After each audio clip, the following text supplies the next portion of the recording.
बिस्मिल्लाहिर्रहमानिर्रहीम बिस्मिल्लाहिर्रहमानिर्रहीम। आप लोग देख रहे हैं मेरा यूट्यूब चैनल बायोलॉजी ब्रेकडाउन। आज हम सेकेंड ईयर का जो टॉपिक पढ़ेंगे उसका नाम है conducting system of heart. Conducting system of heart में सबसे पहले हमें ये पता होना चाहिए कि इसकी डेफिनेशन क्या है, इसकी मीनिंग क्या है। कंडक्टिंग सिस्टम किसे कहा जा रहा है? हार्ट का जो कंडक्टिंग सिस्टम है उससे क्या मुराद है। यहाँ पर आपके लिए जो है वो इसकी प्रॉपर एक डेफिनेशन बताई गई है कि heart specialised network of muscle cells and fibres that generate and transmit electrical signal. Heart में ख़ास किस्म के जो है वो मसल सेल्स और फाइबर्स का एक नेटवर्क होता है जो कि इलेक्ट्रिकल सिग्नल्स को ट्रांसमिट करता है, ensuring the atria and ventricles contract. क्यों ट्रांसमिट करता है इलेक्ट्रिकल सिग्नल? ताकि एट्रिया और वेंट्रिकल जो है वो प्रॉपर कॉन्ट्रैक्ट हो सके इन अ कोऑर्डिनेटेड रिथम, एक खास रिथम में, टू पंप ब्लड इफेक्टिवली, ताकि ब्लड जो है वो सही तरह से पंप किया जा सके। तो ये इसकी एक प्रॉपर डेफिनेशन है जिसमें जब आपको ये डेफिनेशन इसकी समझ में आएगी कि ये कंडक्शन सिस्टम बेसिकली है क्या, तो आपको पूरा सिस्टम जो है वो बहुत इजीली समझ में आ जाएगा। ये कंडक्शन सिस्टम में आपको यहाँ पर दो बातें बताई गई हैं। एक चीज़ ये कि ये हार्ट जो है वो किन चीज़ों से मिलकर बना है। तो हार्ट इस तरह के मसल्स और फाइबर्स का मजमुआ है, ऐसा एक नेटवर्क है मसल्स और फाइबर का कि वो कुछ इलेक्ट्रिकल सिग्नल जनरेट करते हैं और ऐसे इलेक्ट्रिकल सिग्नल जनरेट करते हैं कि उनकी वजह से एट्रिया और वेंट्रिकल्स कॉन्ट्रैक्ट हो सके ताकि ब्लड की जो इफेक्टिवली पंपिंग है वो हो सके। इस पूरे सिस्टम को कार्डियक कंडक्शन सिस्टम कहा जाता है। हम अपनी बुक में देखते हैं कि हमारी जो बुक है उसमें हमें कौन सी चीज़ें जो है वो बताई गई हैं कि conducting system of the heart क्या है। कंडक्टिंग सिस्टम ऑफ हार्ट में सबसे पहले आपको यहाँ पर ये बात बताई गई है कि हार्ट जो है वो बीट कर रहा होता है अगर उसे आप कट ऑफ कर दें बॉडी से तब भी।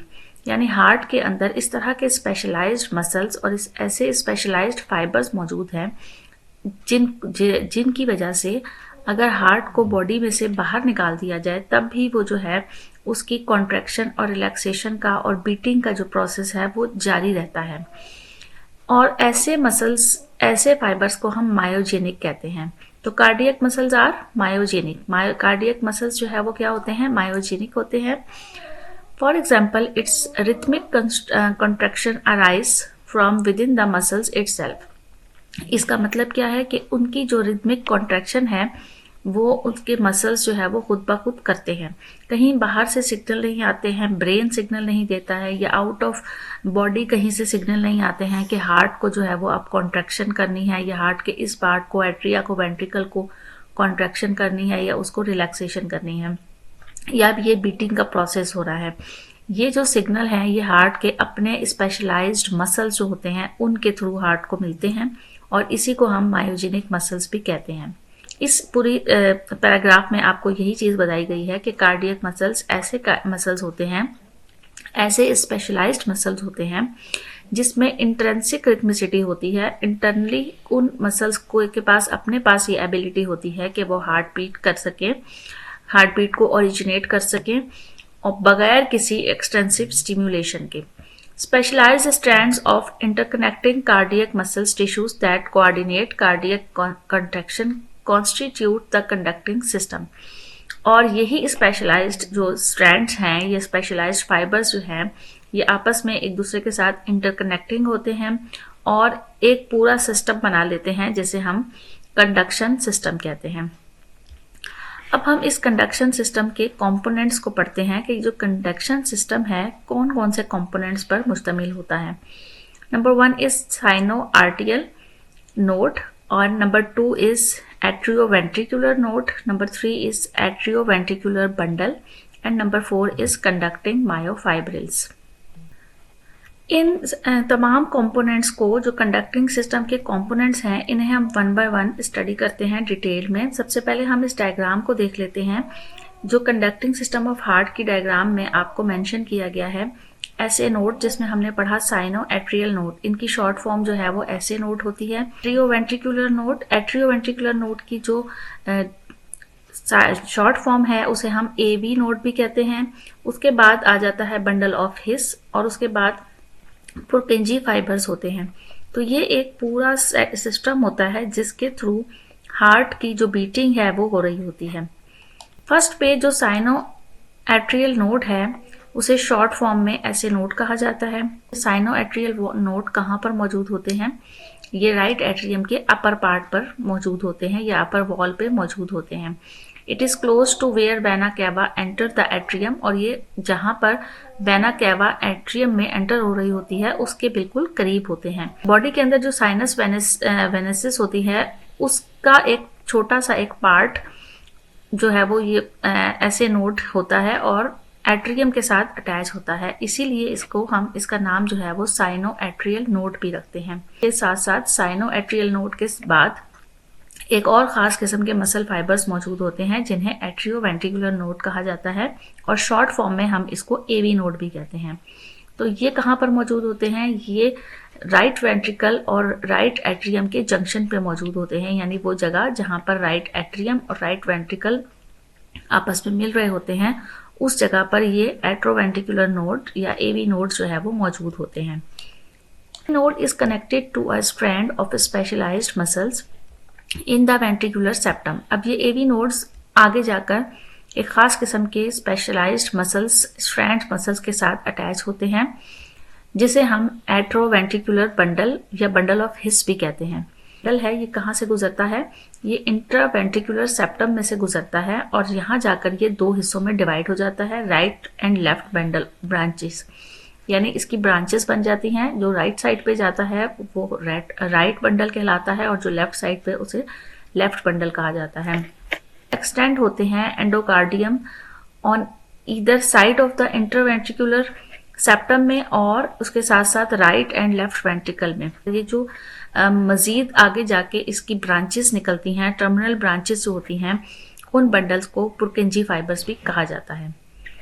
ये पुरकिंजी फाइबर्स जो हैं इनके पास मायोफाइब्रिल्स कम होते हैं एज कम्पेयर टू जो बाकी कार्डियक मसल्स हैं उनकी बनिस्बत, इसलिए आप इनको जो है वो फोर्सफुली कॉन्ट्रैक्ट नहीं करवा सकते हैं।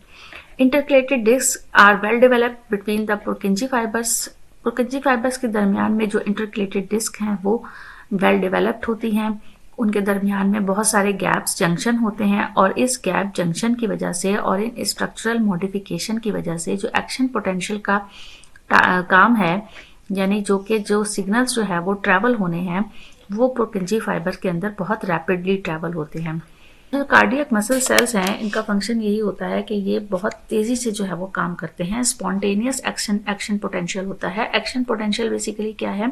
जो सिग्नल्स ट्रांसफ़र हो रहे हैं एसए नोड से एवी नोड और एवी नोड से आगे जितने भी जो है वो पुरकिंजी फाइबर्स और बंडल ऑफ हिस हैं, वहाँ पर जो भी सिग्नल्स ट्रांसफ़र हो रहे हैं वो एक्शन पोटेंशियल उसको कहा जा रहा है। और ये एक्शन पोटेंशियल जो है ये बहुत स्पॉन्टेनियस जनरेट होते हैं। मसल्स के पास ये एबिलिटी होती है कि वो इस एक्शन पोटेंशियल को बहुत स्पॉन्टेनियसली जनरेट करे, बहुत तेज़ी से जो है वो जनरेट करे। लेकिन जो ऐसे नोड के मसल्स हैं, जो ऐसे नोड सेल्स हैं, वो बाकी इन तमाम मसल्स से ज़्यादा तेज़ी से, ज़्यादा स्पॉन्टेनियसली, ज़्यादा फ्रीक्वेंसी से जो है वो काम करता है। इसीलिए इस ऐसे नोड को हम पेस मेकर भी कहते हैं। हार्ट का पेस मेकर भी ये कहलाता है। When the heart beats under resting condition, approximately 0.04 second is required for action potential to travel from SA node to AV node. अब अगर हार्ट के जो सिग्नल हैं वो ट्रांसफ़र होने हैं तो वो ऐसे नोड से एवी नोड में ट्रांसफ़र होते वक्त तकरीबन 0.04 सेकंड का टाइम लेते हैं। इसकी बनिस्बत जो ऐसे नोड बहुत तेज़ी से काम कर रहा है, जैसे 0.04 सेकंड जो है वो ले रहा है, उसकी बनिस्बत जो एवी नोड है उसमें थोड़ा सा स्लो प्रोसेस होता है, कंपैरेटिवली स्लो होता है और इसमें जो है वो डिले हो जाता है 0.11 सेकंड का from the time action potential reach the AV node until they pass to the AV bundle. यानी जो एवी नोड के पास सिग्नल आ गए हैं ऐसे नोड से, अब वो सिग्नल चूँकि ट्रांसफ़र होने हैं आगे बंडल तक, बंडल ऑफ हिस तक, तो वहाँ तक पहुँचने के लिए जो एवी नोड है वो थोड़ा सा डिले कर देता है उन सिग्नल्स को और उसमें 0.11 सेकंड का टाइम लगता है। अब टोटल डिले जो है वो कितना हो गया, जो ऐसे नोड से एवी नोड पर जो सिग्नल आए थे वो 0.04 थे, और जो एवी नोड से आगे बंडल ऑफ हिस तक सिग्नल आ रहे हैं उसमें 0.11 सेकंड लग रहे हैं। तो टोटल डिले टाइम जो था वो 0.1 सेकंड का हो गया है। यहाँ पर ये बहुत इंपॉर्टेंट लाइन है कि जो टोटल डिले है 0.1 सेकंड का, इसकी वजह से जो एट्रियल कॉन्ट्रैक्शन है वो वेंट्रिकुलर कॉन्ट्रैक्शन के शुरू होने से पहले जो है वो कंप्लीट हो जाती है। यानी पहले एट्रियल कॉन्ट्रैक्शन मुकम्मल होती है, उसके बाद जो है डिले आता है 0.15 सेकंड का, और इस डिले के बाद जो है वो वेंट्रिकुलर कॉन्ट्रैक्शन स्टार्ट होती है। इस एट्रियल कॉन्ट्रैक्शन की वजह से बेसिकली हो क्या रहा होता है, ब्लड ने मूव करना होता है वेंट्रिकल में। तो जब एट्रियल कॉन्ट्रैक्शन होती है तो सारा का सारा ब्लड जो है वो मूव कर जाता है वेंट्रिकल में, और अगर ये डिले ना आए, 0.15 सेकंड का डिले ना आए, तो क्या होगा, एट्रियल कॉन्ट्रैक्शन के साथ ही वेंट्रिकुलर कॉन्ट्रैक्शन भी स्टार्ट हो जाएगी। तो जितना भी ब्लड है वो सारा का सारा वहाँ वेंट्रिकल में नहीं ट्रांसफ़र हो सकेगा। तो लिहाजा जब एट्रियल कॉन्ट्रैक्शन का ब्लड जो है वो वेंट्रिकल में जा रहा होता है, तो उस टाइम पर ये जो 0.15 सेकंड का गैप आता है उसकी वजह से एट्रियल कॉन्ट्रैक्शन का प्रोसेस कंप्लीट होता है, साथ ही जो है वो वेंट्रिकुलर कॉन्ट्रैक्शन स्टार्ट हो जाती है। पूरे प्रोसेस को हम डायग्रामेटिकली भी समझते हैं। ये आपको यहाँ पर जो एक हार्ट की डायग्राम नज़र आ रही है, इसमें आपको सबसे पहले फर्स्ट पे एट्रिया के टॉप पर जो है यहाँ इस जगह पर ऐसे नोड दिखाए गए हैं, जो फर्स्ट जो है वो जिसको नाम दिया गया है नंबर 1। यानी ऐसे नोड का मतलब 1 का मतलब है कि यहाँ से ये वो जगह है जहाँ से सिग्नल ओरिजिनेट हो रहे हैं, सिग्नल स्टार्ट हो रहे हैं। पहले स्टेप में जो है वो क्या हुआ है, एक्शन पोटेंशियल ओरिजिनेट हुई है साइनो एट्रियल नोड से, और वो ट्रेवल करती हुई ऐसे नोड से एट्रोवेंट्रिकुलर नोड तक चली गई है। अब आप इन एरोस को देख सकते हैं कि इस ऐसे नोड से जो सिग्नल ओरिजिनेट हो रहे हैं ये एवी नोड तक जो है वो पहुंच गए हैं। जो एक्शन पोटेंशियल जनरेट हुई थी और एवी नोड तक आई थी, वहां से एवी नोड से ये एक्शन पोटेंशियल जो है वो बंडल तक जाएगी, एवी बंडल्स तक जाएगी, जो कि एक्सटेंड हो जाती है। यानी ये एवी नोड्स जो है वो ये एक्सटेंड हो जाते हैं एवी बंडल में थ्रू द फाइब्रस स्केलेटन के जरिए से इनटू द इंट्रावेंट्रिकुलर सेप्टम। यानी ये जो एवी नोड के बंडल हैं ये इस जगह से, ये जिस जगह से गुजर रहे हैं बंडल ऑफ हिस, ये इंट्रावेंट्रिकुलर सेप्टम है यानी जो कि लेफ्ट और राइट पार्ट को अलग अलग कर रही है। तो ये लेफ्ट और राइट पार्ट जो है वो इंटरवेंट्रिकुलर सेप्टम से अलग होते हैं, और यहाँ से एवी नोड के बंडल ऑफ हिस जो है वो गुजरते हैं। ये बंडल्स जो हैं ये डिवाइड हो जाते हैं राइट और लेफ्ट बंडल ऑफ ब्रांचेस में, और ये एक्शन पोटेंशियल जो है वो वेंट्रिकल में जो है वो पहुंच जाता है। बेसिकली हुआ क्या, सेकेंड स्टेप में एवी नोड से जो सिग्नल थे वो बंडल ऑफ हिस तक गए, और ये बंडल ऑफ हिस जो है ये इंट्रावेंट्रिकुलर सेप्टम में से गुजर रही है। इंट्रावेंट्रिकुलर सेप्टम में से गुजरने के बाद ये आगे जाके राइट और लेफ्ट में डिवाइड हो जाते हैं, और राइट और लेफ्ट में प्रोकेंजी फाइबर्स मौजूद होते हैं। तो सिग्नल जो है वो वेंट्रिकल तक पहुंच जाते हैं। बेसिकली जो कंडक्टिंग सिस्टम की डेफिनेशन हमने स्टार्ट में पढ़ी थी, उसमें हमने क्या पढ़ा था, उसमें हमने ये पढ़ा था कि ये जो कंडक्शन सिस्टम होता है हार्ट का, उसके ऐसे मसल्स, ऐसे स्पेशलाइज्ड फाइबर्स, ऐसे स्पेशलाइज्ड मसल्स मौजूद होते हैं कि वो खुद ब खुद जो है वो उसमें मीटिंग का प्रोसेस होता रहता है, कोई एक्सटर्नली सिग्नल नहीं भेजता है। तो ये इसके अपने इंटरनली सिग्नल हैं जो कि एट्रियम को और वेंट्रिकल को कॉन्ट्रैक्शन और रिलैक्सेशन में हेल्प कर रहे होते हैं। तो ये प्रोसेस जो है जिसमें ऐसे नोड और एवी नोड्स आपस में एक दूसरे को सिग्नल भेज रहे हैं, ये क्यों हो रहा है, ये इस वजह से हो रहा है ताकि एट्रियम से ब्लड जो है वो वेंट्रिकल में आ जाए। तो जब ऐसे नोड से एवी नोड के पास सिग्नल जाते हैं जो कि 0.44 सेकेंड का टाइम होता है, उसमें उसके बाद जब एवी नोड से सिग्नल जो है वो वेंट्रिकल में आते हैं, तो जो एट्रियम है वो उसका जितना भी ब्लड है वो सारा का सारा वेंट्रिकल में आ चुका होता है। लिहाजा एट्रियम कॉन्ट्रैक्ट हो जाता, कॉन्ट्रैक्शन के बाद जो है वो रिलैक्स हो जाता है, और लिहाजा जो ब्लड की सप्लाई है एट्रियम से वेंट्रिकल में वो इस तरह से इस सिस्टम के जरिए से, हार्ट बीट के जरिए से और इस सिस्टम कंडक्टिंग सिस्टम के जरिए से पूरी बॉडी में जो है वो होती रहती है।